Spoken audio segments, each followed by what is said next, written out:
All right, guys, we're back with game number two. Let's see. I'm gonna filter some of the top sounds, get the audio cranked up a little bit.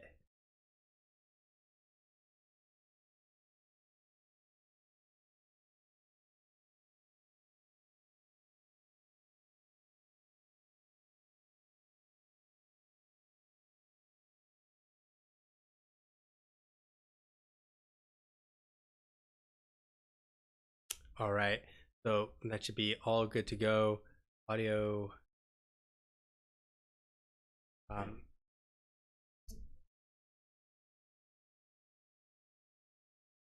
so Infernal Shrines, you should see similar picks and bans as Infernal Shrines plays similarly to Tomb of the Spider Queen in that the wave clear is actually on the objective.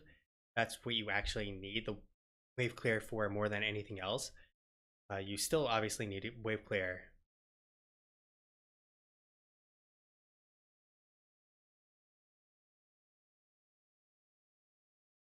And Diablo is going to be the ban on the side of Dank Teme. They got enough of Super Trunks, and they don't want to face his Diablo once again.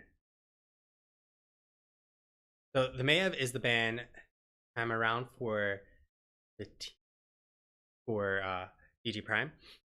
Not surprising, we could see Phoenix picked up here like once again as a first pick instead for Dank Teme instead of DG Prime. Now I don't know how highly they value him in comparison to other heroes, because some people after the nerfs won't value him as highly, although I think he's still very, very good.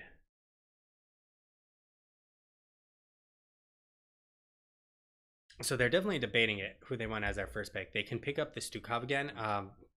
I do think Mac Attack had fantastic shoves. In fact, I think he was part of the reason that they defended that core. His shoves were some shoves of destiny. Like, he got out the Malthael. The Malthael wasn't really critical to winning the base rate or winning that core race. The Phoenix, on the other hand, would have been significantly more important, and he wound up getting the Phoenix as well. So at that point, I'd say Mac Attack Stukov play was good enough. Some of the silences weren't good between the combo of him and Garage. And so with that said, DG Prime is gonna not allow Asian Gamer to get up all in their faces and show them the power of Garage again. They're going to take him away this time around, and I like that because, well, Asian Gamer was playing pretty off the wall, like full man moding and full beast moding that every single time. Like, he's the kind of guy that if you see him on Garage, you have to be scared because he's not afraid to walk on in and fight you. He will fight you 1v1. He will ask you to 1v1 him, and he will maybe win his 1v1. But yeah, he's definitely not someone you want to give Garage to a second time around. And now they're opting for the Malfurion this game. So they don't need the D shield to counter the throw. They have the Malfurion for the follow-up routes instead. And because of that, they have their own Mambo combo that they can do. Now, Gul'dan is being picked up once again. I think Gul'dan is a good pick, but like opening up Gul'dan, something like a Genji at this point, you can horrify the Genji, but because they don't have Malfurion with the Twilight Dream, Genji has an easier time dealing with the Gul'dan, and ETC has to be on point with his slides if you are to peel properly for that Gul'dan. So I kind of would like to see a Genji here kind of just dive on in with the Stukov and Gul'dan and pressure him, because one of the things with Stukov is that if he's dropping the silence, he's either has to commit to staying in the silence and taking the damage, or he has to stop his silence and get back into the fray. So Genji gets to kind of work both ways. Either just poke him down for free or interrupt his silence.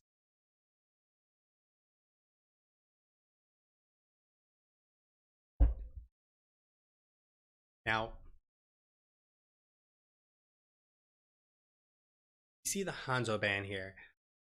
Hanzo would have been a really scary pickup on the side of Dank Teme. The combination would have been, I think, too much for them to deal with unless they commit to a full kind of like dive comp. The reason I say that is Hanzo's arrows would have just been, you know, melting through the enemy team. We have Gul'dan poking him from afar, and then you have ETC who can knock him back and slide through him to prevent him from ever actually collapsing on the Gul'dan and Hanzo. The Phoenix ban is really good, largely because he can get a ton of kills off of the root, and then if you're trying to run away, you're slowed top of that from, so you get the throw into a root into then Qs. And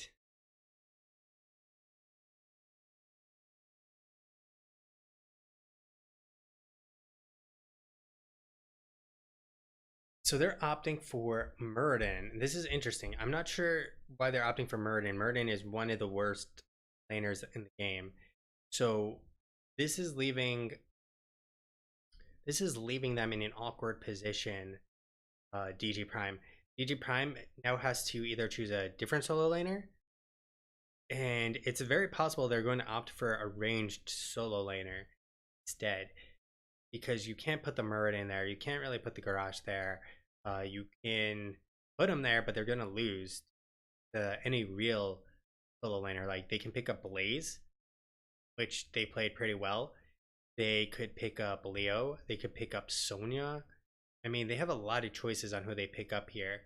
Now, I think I'd go Leo, potentially, because you have the double front line, Garage and Muradin. Leo also does percent damage, and you can trap all the members currently on DG Prime, except for Muradin. But technically, Garage can throw someone out. And there we go. We get the Leo pickup, and they have opted for the Tychus. If you recall many moons ago, Tychus was kind of like the Muradin killer. Especially when the meta was only a single warrior. Over in Korea, they would pick Tychus as the instant lock-in of countering a Muradin. Like, bleed him dry with a Tychus. Now, the Probius pickup is hella crazy. And I'm assuming they're going to put him in the solo lane. That's what they were doing. They were planning to have Muradin in the 4-man, have Greymane as their clear, although I think this is not going to work out. Like, well, I believe it should work if everything's correct. You have they have 2 range damage dealers, Tychus who can melt the front line. They then have Stukov for the silence and Gul'dan for like the range poke. And on the other hand, they have Muradin, Garage, Malfurion, and Greymane. So Greymane has to poke from range, has to clear with his Qs. He cannot go in and clear that really quickly. So the clear, once again, on Dank Teme side is going to be significantly better. Unless, of course, they put Probius in the 4-man, and then they're going to lose the solo lane. Definitely, like, without question. So, for Dank Teme, we got Yusha GG on the Gul'dan. Ha ha ha ha ha. On the ETC, we got Mac Attack on that Stukov once again. Hyperius on the Tychus this time around. And we got Asian Gamer playing the Leoric. And that is Dank Teme. For DG Prime, we got X152 Leader, aka Bad Gavin, on the Malfurion. We got Kratos on the Muradin. We got Super Trunks on the Garage. We have Rowenden on the Probius. And finally, we have Graduation on the Greymane once again. And that is a DG Prime. So they are actually going to have a ranged they are going to have, instead of Proteus in the top lane, they're going to have the Greymane in the top lane, which is going to be interesting because this totally changes that dynamic. Proteus has great clear, and they won't be able to fully go in, but if they go in hard, they can get a Proteus kill because he has very little escape potential. But once again, they have slightly better wave clear in my opinion. Hyperius should melt Protoss there. As you can see, he's already getting the stacks. But there's the throw onto Hyperius, stepping a little too far. And Tychus, someone's taking him out of the pool, and it's no longer a pool party for him. There's no smoking at the pool, guys. No smoking at the pool. In the top lane, Asian Gamer doing his best. Graduation should be able to poke pretty well. Graduation needs to not get, well, drain hoped, because that's really the only way for him to lose this lane. That's one of the things in the current meta, is that it might be double warrior as the prominent, and so you take 2 warriors and you have your other warrior in the off lane. But you can do what you're seeing from DG Prime, which is put a ranged hero up there, and as you can see, Graduation walks away, not giving too much healing, and because of that, ooh, haha, getting caught out mid slide. Super Trunks picks him up, and now that is what you call a Super Saiyan kind of throw, baby.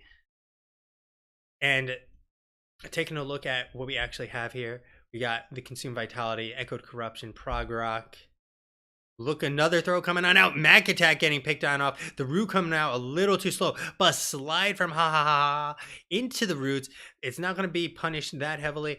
Team split on where they want to focus their attention, and no one is going to be going down there. So we got also the Perfect Storm coming out. We got the Warbreaker once again. Nature Swiftness, Wolfheart. You don't see Wolfheart being used too often. Usually Viciousness is the choice. We also have Turbocharge, Thick Skin, Deep Roots coming out now, Indomitable, and finally Thunderburn. There's another nice toss, a nice peel coming out from Ha, sliding on in. So one thing you should try to do if you're an ETC player is first bump them and then slide them. It's the bump and slide. The reason for that is if he slid in, had no escape at that point, and he did peel, but he has no escape now. And when you have no escape, well, it's potentially your death. And so a nice invade coming out from DG Prime. There comes Indomitable. The Q has been busted out. A nice slide coming on out. They need to focus on this Proteus, but there's so much damage on their side, in part thanks to Proteus in these tight little spots. There's more damage coming out onto ETC, and TTC has been caught, and that is the end of our Rock God. So our Rock God is dead. Graduation is now winning this top lane. They're up a level. And finally, we have Mac Attack and Hyperius just sitting in the mid, soaking it up in the meantime. Level 7 hasn't been reached. Really nice positioning here from you, DG Prime. Oh, you should GG. Yeah, what? Kratos, please body block him. There's the root. Stun should come out. There's the Q. You should GG. Has been tossed back in. Okay, there we go. You should GG. Might need to take the advice. DG Prime showing him exactly what his name says. So Graduation in the top lane is getting himself a fort basically here. Leo coming on in, Asian Gamer coming on in though. He does have Mac Attack. They might be able to pick up the kill here. He is slowed. This silence. Asian Gamer though not coming on in. Some bad communication there from the two, because I think they still could have actually gotten the kill. So front wall going on down here. They now have potential to fully dive. Proteus setting up shop. There's the throw out to Hyperius. There they go. There's the root. There's John Cena coming on in with the alley-oop. Hyperius still standing, but he's not going to be lasting for very long. You can take the cigar from Tychus, but you can't take the deaths away from him. At this point, Tychus is just absolutely getting annihilated. He's already been killed twice from the combo. And Hyperius really needs to be playing on back. That's the one downside with the pick of Tychus at this point. Tychus has a short range. The Super Trunks has less difficulty actually capturing a Tychus and throwing him on back, and he needs some solid peels. Without the Leo there, it's only ha ha ha ha ha ha's job to do that. And if he's not ready to bump and slide, then he gets a free throw, and he needs to hold on to that. So they're now looking for something. They're a little bit late. They're looking to fight pre-10. Unfortunately, they're not going to get there in time. Echo Corruption now at 19 stacks. They may have gotten themselves a wild Krotos, but Krotos is going to just be able to jump on out. So let's also take a look at if Tychus opted for in the rhythm. You often see people go for the bigger they are, especially with the changes. To that's the stuff, and I actually think they should have done that in the top lane. However, Graduation getting himself a kill on the Leo, and this changing game plan. Whoa, a wild mouth silence has appeared, and he does nothing. That wild silence is well, that silence unfortunately didn't do much. They do have their 10 advantage. They're still looking for a lot more, and this non-traditional lane setup in comp is working really well for them right now for DG Prime. They have Probius just smacking them from afar. They have Krotos and Super Trunks playing defense for the Probius. Leo really cannot deal with this at the same time because he's facing a ranged hero, which means Drain Hope gets significantly less value. Now, they are also down a lot in 10 versus 11. Tychus might be picked up here. Super Trunks does not go for it.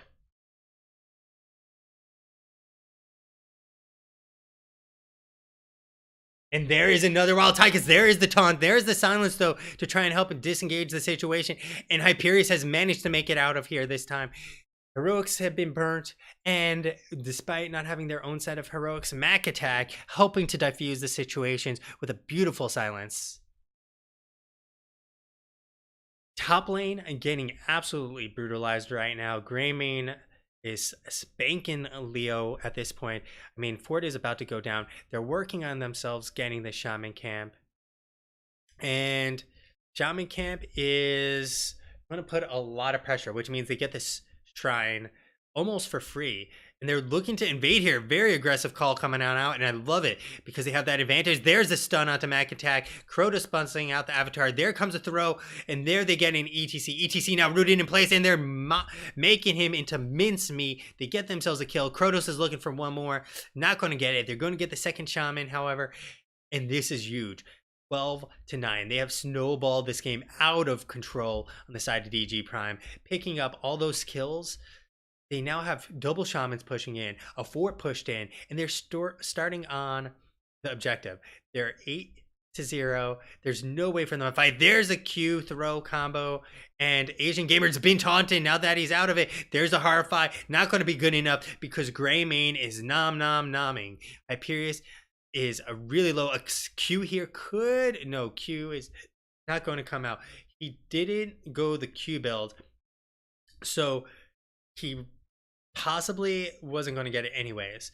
The extra damage necessary to kill him. Leo getting picked on heavily here as he is tossed out, focused down, and annihilated. And has finally come out. Hyperius busting out the Odin already to help try and deal with the combination of Punisher and, well, talent advantage and everything else they have to deal with right now.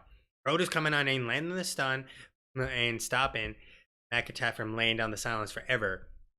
So we're not actually going to see the massive shove do much. Hyperius has been taunted and thrown into the root. He has escaped for now. There's the Mosh. The Mosh is doing so much work in keeping Hyperius alive. But Krotos is in the back, just doing what he wants. Muradin is a little bit angry, and he wants some more kills. DG Prime, not happy with their last game, trying to prove that the last game was a terrible fluke for them, and that DG Prime really is Ichiban. And I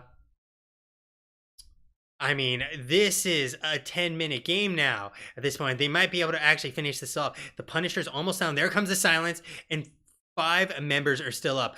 Graduation about to go down. There goes Probius. There's an alley-oop from John Cena. There's the Q. They're not going to actually try to toss anyone out. They do manage to survive. My God, that was pretty brutal. They just marched on through 13 to 10, take a keep, get themselves kills, almost are able to fight for the core, but they lose one, and that's okay. Look how far ahead they are. They're 15 to 11. It's going to be 15 to 12 very shortly here. But my God, this is a brutal lead. 16 to 12 is bound to happen almost before the 16 to 13. So for talents, since we missed that, we had Consume Vitality, the Ghost, Ghastly Reach, the Willing Vessel. We have the Entomb. We didn't really see that come into action yet. We have Echo Corruption completed, Improved Life Tap, the Hunger for Power. Additionally, we have the Horrify. We have Prog Rock almost completed, the Loudspeakers, the Pinball Wizard for that burst, the Mosh Pit, Dash, the In the Rhythm, Relentless Soldier coming on out, and Commander Odin. So there's the Cursed Bullet coming on out, and ha ha ha ha ha ha, we'll just walk away. Shoved all the way back Super Trunks almost into the fort, which would have been quite impressive. But nonetheless, he's been shoved out of the lane. So 16 about to be hit. All they need to do is not look for a fight. Bad Gavin is a little too far out. Krotos getting a little aggressive there, tossing out that Storm Bolt. Not going to connect with anyone. Prog Rock completed, but there is an Entomb. Do we have the Mosh? There's a 3-man Mosh. They are getting absolutely obliterated. The corruption, the silence. Say goodnight to all the members of DG Prime. A shove back into the fort from Mac Attack. This man is a shoving god. I don't know if this man shoves people all day long, but he is a master of shoving. He has landed great shoves this game and last game, and they have now netted themselves 4 kills before 16 fully realized for the side of DG Prime. They're down a keep, but they got themselves a lot of kills. However, the shrine is not active, and so they've burnt a lot before the shrine, and the shrine is now going to be up, and they're going to have all their heroics potentially back up for this fight. Potentially. Mosh Pit is going to be down, and which was absolutely critical. So basically they burned a heroic to help them get to 16. And now they can't fight really for the shrine because they've lost all their big cooldowns, which is kind of scary on the side of Dank Teme. Even though that was absolutely beautiful, DG Prime knows the situation and they're actually looking for it. Super Trunks coming on out, but Mac Attack spots it out with that weighted pustule. So other talents that got picked up, we had the Ominous Wrath, we have the Hellstone, Super Trunks sitting in that bush, looking for the rotation. There's Krotos with the Storm Bolt, nothing for nothing there. Neil's still coding. We got the violent reaction again. Ha ha ha! Literally walking on in up to them. And so we also have 16 coming online very soon, but I don't know if it's going to be soon enough here. So Thunderburn, we got the Skullcracker. I'm actually surprised that we got the Skullcracker instead of Give Him the Axe, because they have slow, the root. They have enough to make Give Him the Axe worthwhile in my opinion. So they're going to give this up and just fight the Punisher as is. They're going to have to fight really far back and let it jump up, but they're actually going to come for the gank on Leo. Leo should be able to get out of here. The Storm Bolt coming out a little bit too early. The Entomb being used to try and actually separate him from getting onto him. I'm not sure it was needed. I actually think that was potentially a waste, especially if they overextend right now on the side of DG Prime, because the Entomb could have been critical in getting them another pick here. So we see the bullet come on out, not really doing too much here. They're going to get this Punisher down pretty much for free. They lose the fort, they lose the front wall, but the Punisher is pretty much lights out for him. Asian Gamer now doesn't have anything to engage with because Entomb should still be down. It might be up soonish. Unfortunately, we don't have the UI for it since Blizzard has opted to not actually fix their bugs. But they managed to hold off. They've gotten 16. This is really big for Dank Teme. This is their potential comeback. If they can make it to 20, they can win this game with a good team. Hyperius trying to chunk down Crota, and Krotos has been chunked down, but he's busting out the Avatar already. Avatar will be down for quite some time now. They just need to back off. And as you can see, Avatar is 90 seconds. And we have a shove all the way back in for Super Trunks, taking him back to base, sending him home, and Mac Attack telling him, not in my home. We got Asian Gamer getting chunked down. He needs to get out of that just in time. They're trying to rotate for him each time, and he just manages to get away. So he's getting healed back up again. They're going to look for potentially pressuring the keep. Oh, there's a stun onto Leo. There's a shove. Super Trunks getting sent to the next dimension. You can send him to the room of space and time, because, I mean, Mac Attack is just sending them everywhere, but letting them stay.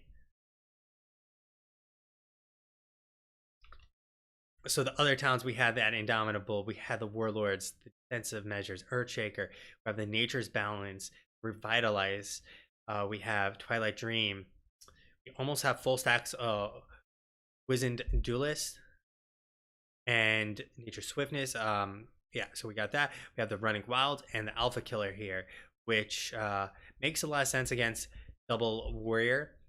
Now we also have the Warp Resonance, the Turbocharge, the Rift Shock, the Null Gate. Oh, there's a throw onto ETC. ETC's being annihilated from the combo. The toss into the roots, into the Cursed Bullet. Dank Teme trying to turn it around, just getting caught in the worst position possible there. They're now going to have to give this up. They're going to be down potentially 20-18 for the next shrine. If they're lucky, the shrine will happen before they can hit 20 and they can fight over it with C. If they're unlucky, they're going to hit 20 before they have an opportunity to do so. In which case, I think that's going to be game, because fighting 20 into 18 and not having any keep available is a really scary proposition. So 20 is nearly there for DG Prime. It's almost better for Asian Gamer not to push this lane out at all. Just force them to come. They can actually get some kills here because they have heavily split right now. They need to look to fight. There's the Entomb on Graduation. Graduation will be going down here, as he absolutely no way to escape. Graduation has just been held back, and his worst fear is realized. The worst fear for DG Prime has been realized, as they will not be able to graduate college now. They will be held back. They will have to go for their 5th year. There's a toss though onto Gul'dan. There's a taunt onto him, and they are coming back with their own kill. And unfortunately, the rotation from Dank Teme not looking too good. As you can see, them basically having Mac Attack and Hyperius come in at random times. Asian Gamer going to be going down here. Haha, doing his best, and it's not going to be good enough. And I think that's going to be a lights out for Dank Teme. They had the opportunity. They have a catapult on the core. Shaman's on the core in the meantime as well. It was their opportunity to win for Dank Teme, and they unfortunately threw it away. They threw it away like the graduation party that Graduation wanted. Now, Protoss is all the way up there, all the way, and it's not going to be good enough. So they have literally only one hope in the world right now. They have to fight him behind or with the Punisher, and they need to keep the Punisher from actually getting onto the core, because it's going to solo the core at this point, as it's an arcane Punisher as well. You can see, unfortunately, they miss the shove. They need to fight, though. Like, there's pretty much nothing they can do. They cannot fight under the core because this Punisher will end the game on its own. I don't believe they realize this, Dank Teme, that this is their one opportunity. Entomb coming on out. There is a huge Horrify. They have one trapped in there. The Indomitable. There's the Silence. Krotos survives. There's a big old taunt, and they manage to blow up the ETC. Asian Gamer getting tossed on back like a bag of potatoes, and, well, Punisher just march on through. Krotos wanting that extra non-existent XP is working on the keep in the meantime. So Krotos getting that keep. DG Prime getting the core. Very nicely done from DG Prime. 6 kills to 21. Absolutely brutal. I thought DG Prime was going to throw it there uh, for a few seconds, but Dank Team got a little bit too trigger happy. They rotated up too quickly, or well, too split or too slow. Actually, would be probably the more appropriate one. They rotated up incorrectly, not as a full unit. They rotated up, and then basically Dan just got annihilated without any hope in the world because Mac Attack was not there. Hyperius was not there to drop the DPS and like get them a counter kill. And once that happened, DG Prime just went on cleanup duty and got their janitors out. And well, they killed everyone at that point pretty much. So they had Greymane knocking out 56k damage, 56k for Gul'dan, Hyperius with 39k, Herbius with 36.9k, Burden again in 33k there. So even the healing numbers, Stukov coming out really well. I think it was just a couple of unfortunate events for Dank Team early game, like Tychus getting picked off several times, giving them good XP. Then they played into the hands of DG Prime. DG Prime basically showed a Muradin. At that point, Dank Team had to think to themselves, who do we put in the solo lane? Because the solo lane is not going to be the Muradin. We need to put someone else there. And they chose the Greymane, which then won against the Leoric. And if your solo lane is getting beaten rather handedly, you're going to have to rotate up there to help deal with it. But the problem was they had no one to help rotate up there because they were losing the 4-man as well simultaneously. So it was a double loss it was a loss on all fronts. You're losing on all fronts. Well, you can't come back into the game. You have to be winning in some way, in some fashion. So when you're playing your games and you're in the 4-man and your 4-man is losing and your solo lane is losing, you have to abandon your 4-man and help win that solo lane. Because if you're not winning the 4-man, then you need to try and make yourself win somewhere. All you're doing is basically piling on losses, and you have no way of catching up. You need to go and get something to strengthen yourself. Don't weaken yourself in a match and make yourself weaker by continuing to do the same thing over and over. Make yourself stronger by capitalizing on a situation somewhere to regain ground. In this case, Theo needed help from the rest of his team, and his team just kept going in for the normal 4-man rotations. But they couldn't keep up at that point anyways, so they needed to get some help to try and offset all the pressure the 4-man was having to deal with. Because if they get that offset pressure, all of a sudden the 4-man rotation probably falls apart and it becomes a 3-man rotation until Greymane respawns. And once Greymane respawns and come back up there, try to alleviate pressure, or maybe you don't even need to do that anymore because you've closed the gap enough that you can fight on an even footing.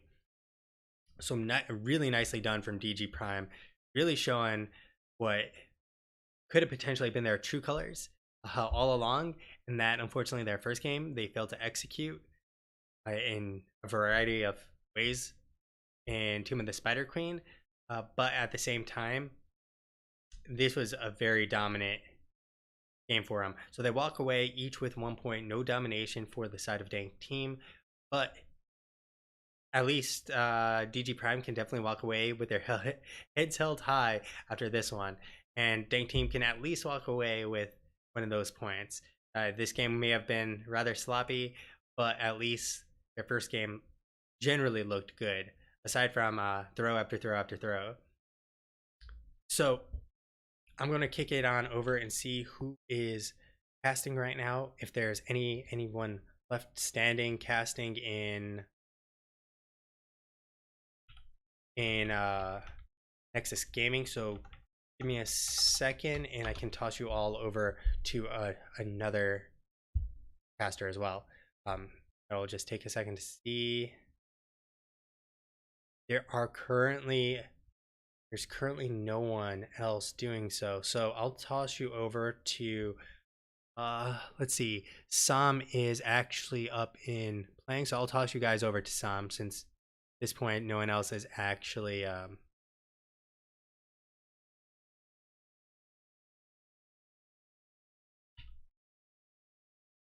doing so. Let me.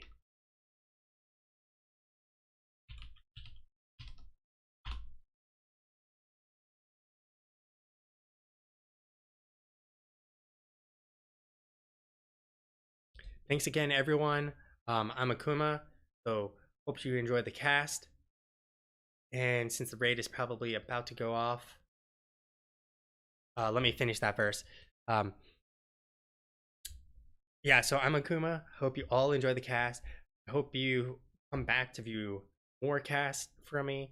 And if you enjoyed it, hit follow. And even more important than hitting follow is coming back to those other casts. I also have some YouTube videos of various things, such as other matches I've casted. I'll be putting up some analysis videos from RIT at some point, and I'll be doing a live replay analysis of RIT's games in Heroes of the Dorm uh, potentially tomorrow after my one shoutcast.